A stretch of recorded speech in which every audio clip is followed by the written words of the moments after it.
Hi, I'm Annie, and I'm on the staff at NAMI Delaware. Our session today is the first of a three-part series, and our topic is building equity and community. Before we introduce our guest, I'd like to tell you a little bit about this National Awareness Month initiative. So, NAMI Delaware is the Delaware chapter of a national agency called NAMI, National Alliance on Mental Illness. So, our national office has been recognizing the importance of July since 2008, when the U.S. House of Representatives officially designated July as Bebe Moore Campbell National Mental Health Awareness Month. Bebe Moore Campbell was an author, an advocate, a national spokesperson, and co founder of NAMI Urban Los Angeles. Now, I've selected a few remarks from a recent NAMI national press release because I want to share with you NAMI's commitment to raising awareness about mental health care in underrepresented communities. This is from July 1st, 2020 press release. Our culture, beliefs, sexual identity, values, race, and language all affect how we perceive and experience mental health conditions. In fact, cultural differences can influence what treatments, coping mechanisms, and supports work for us. It's essential for culture and identity to be a part of the conversation about mental health care. While anyone can experience the challenges of mental illness, regardless of their background, facing racial discrimination can significantly worsen symptoms. Additionally, background and identity can make access to mental health treatment much more difficult. Racism is a public health crisis, and we stand with all the families, friends, and communities who have lost loved ones and experienced trauma. Now, if you've seen any other Facebook Lives that we've done before, you know that we want to remind you that you're not alone. And while we have this conversation, it may generate some strong feelings. And we want to make sure that you have access to immediate crisis support should you need it. So you can access a national crisis text line at 741-741, or in Delaware, you can reach out to the Delaware Hope Line. And in doing so, Delaware crisis responders will help you, and they will also connect you to other resources. I'd also like to connect you to NAMI Delaware's website, where you can find other resources that we offer online, as well as our virtual programs. We have a few coming up I'd like to tell you about. We have Family Support Group scheduled for July 9th, July 13th, and July 27th. You can sign up on our website. We recently had a peer support group on July 2nd, but we'll have another one on July 23rd. And we have an education program scheduled on July 21st called Family and Friends. And lastly, at the end of the month, we have Sharing Hope Community Conversations, July 30th. And that will be discussing gun violence, trauma, and minority mental health. We hope that you can check out these offerings on our website, which is namidelaware.org. And one last thing, if you are tuning in live and you'd like to ask a question or just say hello, please add a note in the comment section, and Wesley will be helping us respond to you, and we will do our best to address each of you. So thank you for tuning in. So, as I said, today our topic is building equity and community, and I'd like to welcome our guest, a mental health professional and NAMI Delaware Advisory Board member, Norwood Coleman Jr. Hey. Hey, Eddie, how are you? Fine, fine. How are you? I'm well, thanks. I'm well, thanks. Great. So I just shared that you're a mental health professional, but I really didn't give a whole lot of background. You are at the Life Health Center, and I think it'd be good to hear what your work looks like, and if you want to talk about that and how that might help shape our conversation, it might be a good place to start.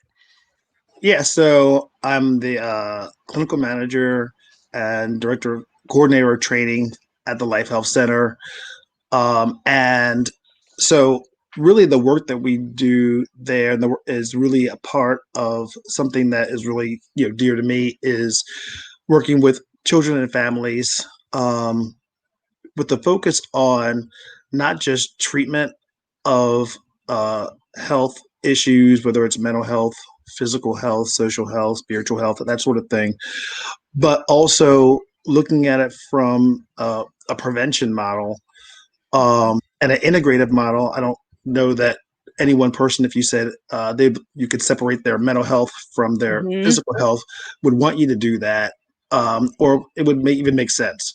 Right. And so we work with, really what many people would call the marginalized and vulnerable populations. I don't really consider them that. I just consider them Hmm. Hmm. um, that would that aim and for the common goal of wellness. Hmm. Um, we work with a lot of. We have five. We have 7 sites total. 5 are school-based wellness in elementary schools. We believe that prevention really begins early in life, Hmm. and learning about health, their physical health, their mental health, and how to uh, gain those social emotional learning skills that Hmm. really prevent a lot of difficulties in life and really promote resilience and hope. Which is our we have a summer uh, offering this summer. A lot of kids, were separated from like what I really consider their systemic protectors. Schools shut down. They had no access to their teachers, and a lot of kids were um, separated even through technology if they didn't have it or it was difficult to reach. And so one of the things we stayed in touch with all of our kids at all the schools throughout this shutdown. One of the things we wanted to do is we recognize that summertime is that same kind of desert for kids. Right. Um, Academically, socially, and emotionally. And so we're like, well, what would we want? What Hmm. did we miss in our childhood? What would we have wanted to see a school do, or what would we had wanted a healthcare provider to do? And that was so we said, well, what about promoting hope and resilience, and having that be their entry into the next school year.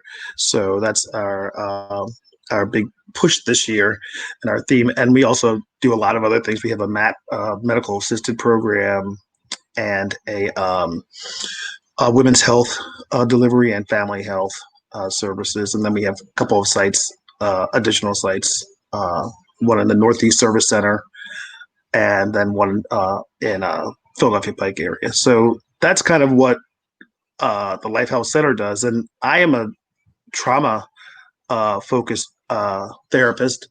I've been doing this now for over 10 years, working with people who have lived and survived uh, traumatic incidences.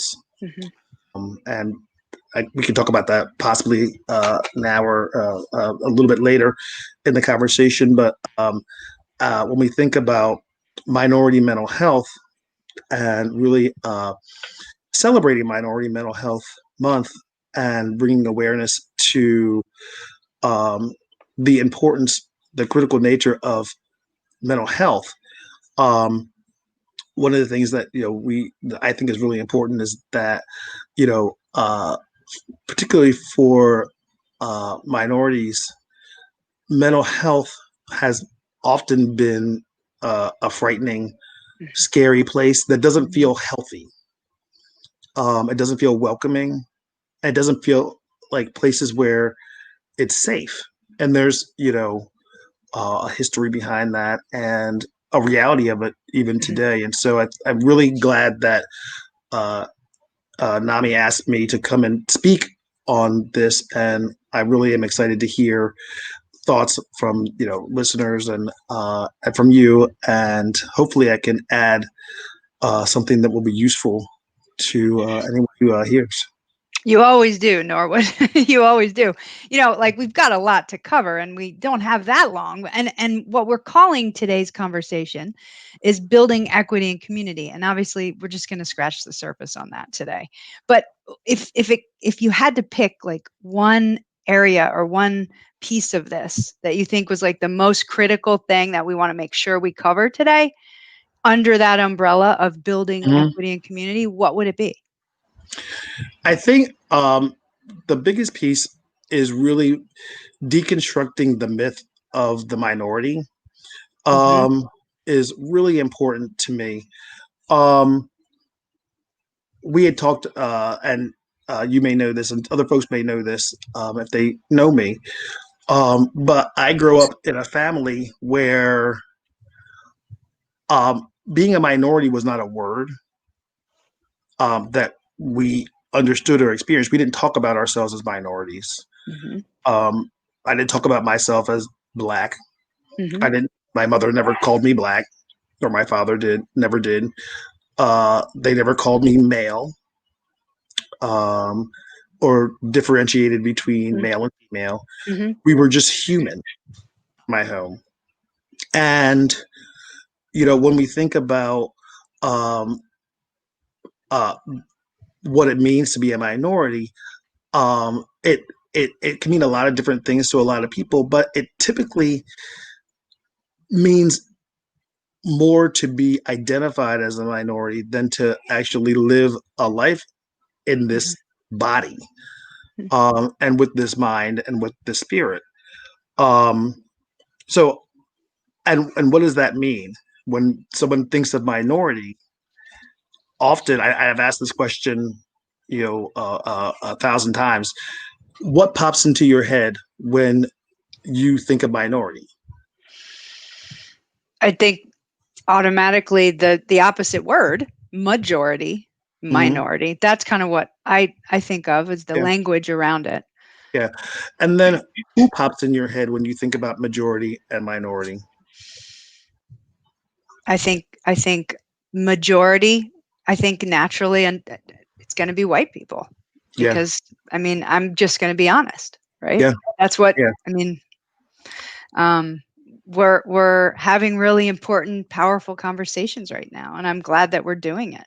I am too. I'm really glad that we're having the Hmm. conversation. And what I've noticed as we have the conversation is that, yeah, that's what pops in most Hmm. people's, Hmm. my head included, is white people being the majority Hmm. and black people being the minority or Hispanic people being the minority. And what that does is that leaves out any kind of variation Yeah. of what really makes humans human.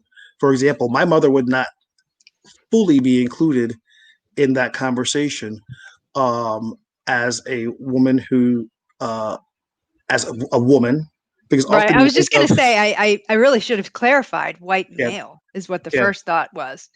yeah, and we often think of minority as black male. So my mother's excluded Mhm. Oh, from okay. that Yeah. conversation. Hmm. Yeah. Also, my mother Hmm. happens to be a person who lives with a physical disability. Okay. We often don't think of a minority as Hmm. having a physical disability. She Right. also is a survivor of a horrific uh, uh, vehicular accident. Oh, wow. Uh, her with the disability, Hmm. paralyzed, and that and those emotional scars from post traumatic stress and that sort of thing, that mental illness, uh, Hmm. you know, infiltrated her life, and that also would exclude her Hmm. from what we think of as a minority, is a black woman in a wheelchair, and she's now in her 70s. Right. Um, and so when we think about deconstructing the myth of the minority, I think it's important that we understand our implicit bias Hmm.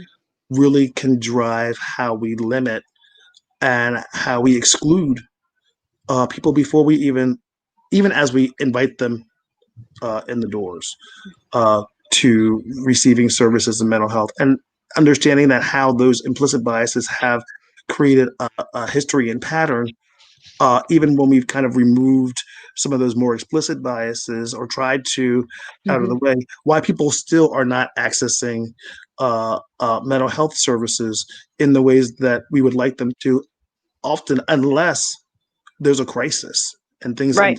things have gotten really bad, or people are at their what you might call their bottom, you know, Hmm. because they hit bottom. Right.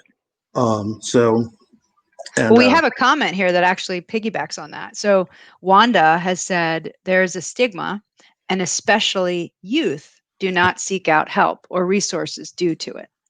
Yeah, and I think that that speaks to Hmm. an intergenerational stigma of of of help seeking. Help seeking in and of itself, I don't know that help seeking is really a value that we fully embrace in a lot of ways in our collective cultures. Honestly, I think that's worth saying again. I think that was awesome. Can you say that again? if I can remember what I said, yeah.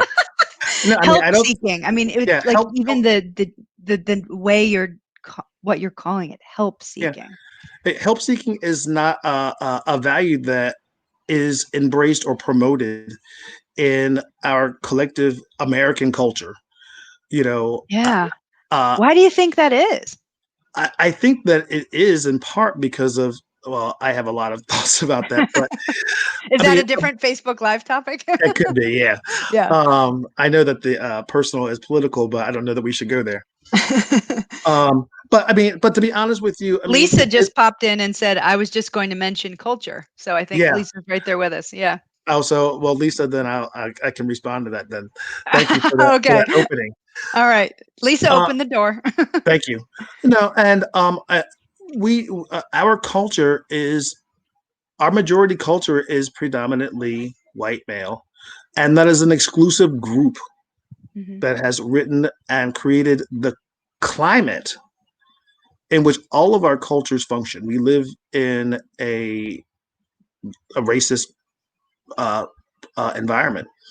Mhm. That is and when exclusion becomes um, our how we function, then exclusion doesn't require uh, the reaching out to anyone else for help. Mhm. It's that It's idea of oppressive. self-reliance. Yeah, Right. that idea of self-reliance, Mhm. that idea of I will do it myself, that Mhm. pull up from your bootstraps. Mhm. There's a wonderful video series and talk that's specifically geared towards young men called Mhm. The Mask We Live In, that addresses in many ways maleness, but that artificial sense that to be open, to be vulnerable, to Mhm. reach out, and really is not something that we promote, which is odd to me since human beings are gregarious creatures by nature. We're social by nature. You know, if someone needs a study, there's studies that have demonstrated that human beings literally don't survive Mhm. in isolation. Right. You and I were talking about this at the onset of the pandemic because you were Yeah, saying that the term socially distance is not even worth, yeah, you were sharing that your concerns around that. yeah. I mean, the term itself to me promotes the second pandemic, which is the pandemic of Yeah. hysteria, which is the Yeah. anxiety and or the numbing that Mhm. many people experience, which leads to the behaviors that Yeah. promotes the behaviors that can ultimately you know um, create this atmosphere of either I'm trapped in myself, I can't function, or throw caution to the wind and I'm this sort of this person that is just not going to be impacted by this. I'm going to do what I want to do, and it really it relieves people of the responsibility of being human, of Mhm. being in relationship with others, of connecting in ways that move beyond um, the physical. So I use the term physical distancing, and I Right. socially connect. But because even stating that over and over again has an impact.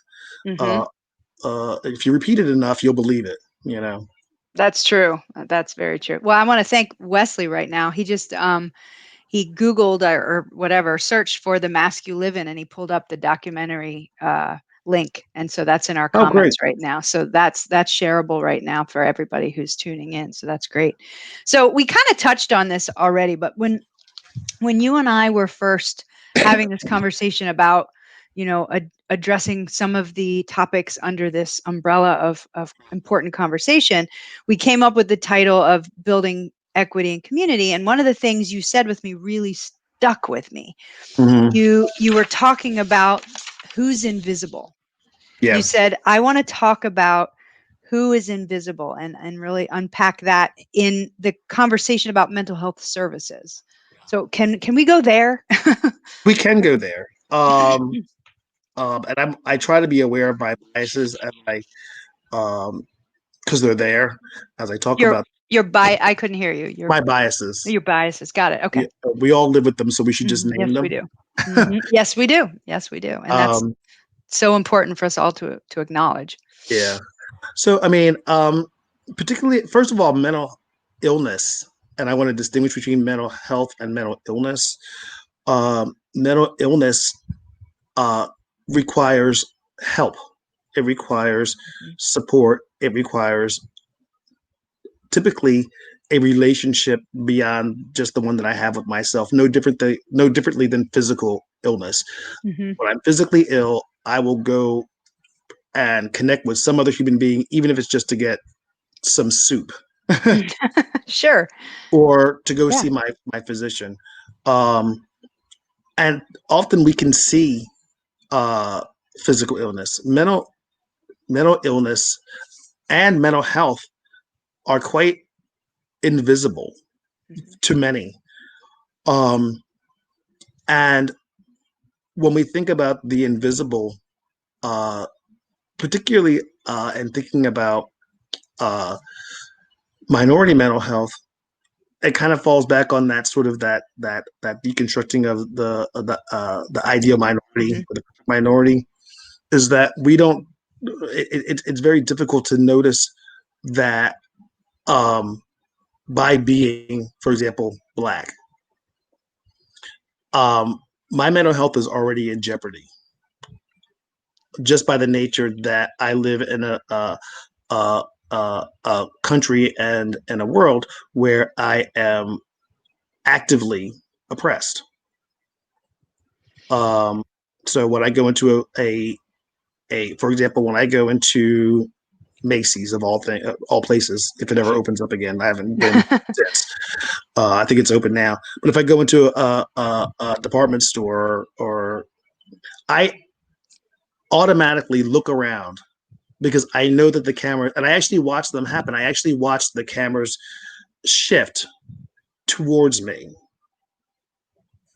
and I become hyper aware of that. It's not a thing that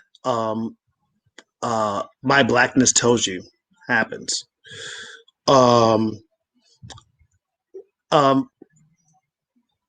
Looking at, we don't think about, my partner, for example, is legally blind.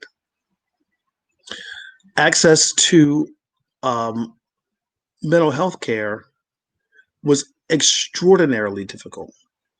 Extraordinarily difficult. African American and legally blind.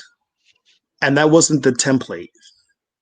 And so going to a mental health facility and finding information that was accessible, sign here on the dotted line on this form or on this computer, is not something that was easily accessible, and created a different kind of anxiety and different kind of diminished sense before walking in the door and sitting down with a therapist or a counselor. Sure. When going there, specifically after getting hit by a car, all things, and wanting to and being proactive about, hey, I want to make sure that I'm okay emotionally. Right. So there were these added obstacles. Is that what that? We don't think of those things. Wesley just popped in a really great resource, Minority Stress Theory. Yeah. Minority communities are at a disadvantage due to the constant stress of oppression. So I wanted to acknowledge that. Thank you, Wesley. Yeah.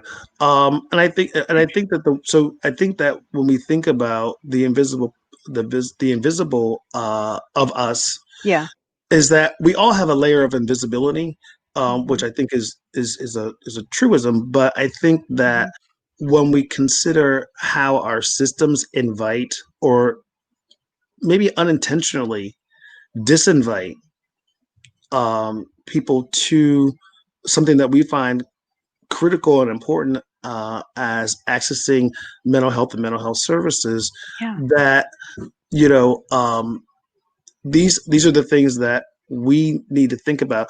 I don't think that people don't come to mental health services because the mental health services were open and welcoming and inviting them. Mhm. People don't come because they didn't know it was for them. Mm. Okay. They didn't come because it spoke to them, or and for many people, they stopped coming because when they got there, they didn't feel like they were seen. That's powerful. I think that's really powerful. I just want to sit with that for a minute. That's why we're having these conversations. Yeah. Wow. Wow. Powerful. So let me ask you, you shared a little bit about your partner. Mhm. Is there a lesson to share there in the access that you discovered in that moment? And Lisa just said heard. Yeah. Thank you. Yeah, I think so. There are a couple of lessons. I think the primary lesson, which kind of brings me back to why I'm so glad we're having this conversation and why I'm so glad that organizations like NAMI exist in the first place, is because everybody needs an advocate. When we talk about accessing, help seeking, Yeah. I don't have to be well enough to receive care and treatment. And having places like NAMI, organizations, the sort of this community that is able to wrap around me when I am Mhm. not able to, or not in a place yet where I can speak those words or know those words to say, hey, I need some advocacy. I didn't come to the door of a mental health professional to be turned away. I can't. I literally walked to the door. Like I used my own 2 feet to get here. I didn't walk this far just to get the disappointment, the discouragement of being turned away and being turned away by a whole system. Yeah. Um, and fortunately, and unfortunately, I think my partner knows me. Mhm. So, but for many people, they don't know a me. They don't have Right. a Right. They partner. don't have a you. Right. Yeah, they don't have a partner that works in the mental health field, or knows somebody, Mhm. or is going to necessarily encourage them in the way that I did, or even knows how to, because they may be suffering from the same type of stigma and rejection and isolation that he did. Right. Um, to be able to, but I think so that's one lesson, is to be able to know about resources like NAMI. Mhm. Um, to be able to, I know that on the bottom of the screen, scrolling across our phone numbers for places like crisis. And Mhm. we often think of crisis as a place where we go when things are really bad, but it's not simply that. They provide, supports there. They will just talk to you. They may Mhm. just clarify, uh, uh, uh, to give you words. They may also provide you with access to additional resources. Um, One of the things I think, and I think Lisa just Mhm. made a comment that I think is really important. One of the things that we have done at the Life Health Center, which I think is, it, it was not, it was a brainchild of one of the managers, and then one of the and then also really done by someone who functions as our assistant, our office assistant, Mhm. is making sure that every single kid and every single adult has access to health insurance. Yeah.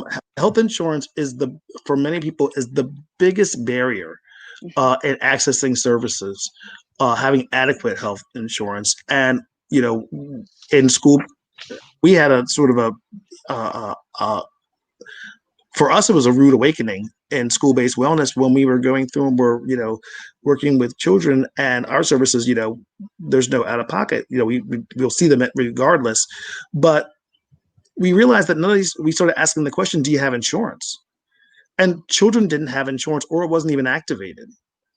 And Wow. so I'm like, well, your primary care is not at school. So how are you accessing your shots, your physicals? And Right. people were like, well, we just didn't, we would only do it when we had to, or we would go to the clinic, and they didn't, so they were, so which means that they weren't even able to build a relationship with someone who literally knows your whole entire body. Sure. Um, and we think about access to healthcare, and I don't often distinguish between mental health and physical health, because I think that they're a part of the same thing. But if we know that physical health is our go-to when it comes down to our health, and folks weren't even accessing that, and then we wonder, or then there's this curiosity about, well, why are folks not accessing mental health services? And so we think about those invisible folks, those Hmm. who don't have, and we know that, um, you know, our Black and Brown communities completely overpopulate our our impoverished communities, our marginalized communities, um, and access to transportation, Hmm. um, access to health care insurance Hmm. are extraordinary barriers, and they're barriers because people are invisible. If it Yeah. was, if it was, if we could see that, and if they were heard, if we Hmm. were actually seeing the whole person, I don't know that that would be the reality. So I think when we think about disparities in healthcare, we need to. It is critical that our systems take a look at why is it important to keep these people invisible, and that's a really a big challenge to our systems. And I say it because I've I wouldn't not say it. Um, it is. I myself have had to deal with barriers in Hmm. accessing healthcare.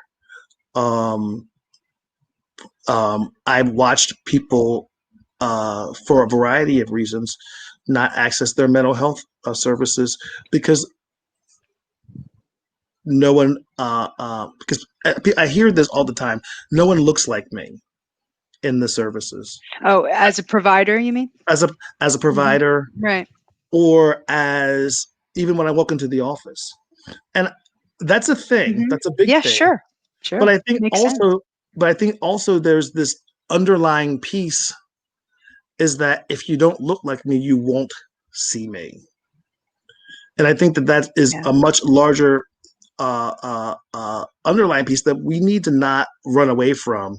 I think Hmm. that when we talk about minority mental health, um, we often think about, even in research, I've looked at a variety of research. We look at the research always says, well, why do African Americans, or why do women, or why does this group not access Hmm. healthcare? That's always often the research question.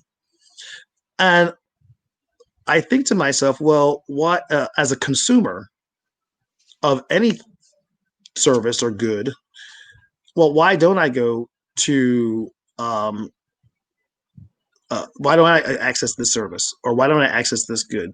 Well, there are typically three reasons. One, it's not appropriate for me. It's not accessible, Mm-hmm. and it's not affordable. Hmm. Yep. And finally, no one actually even told me about it. Yeah.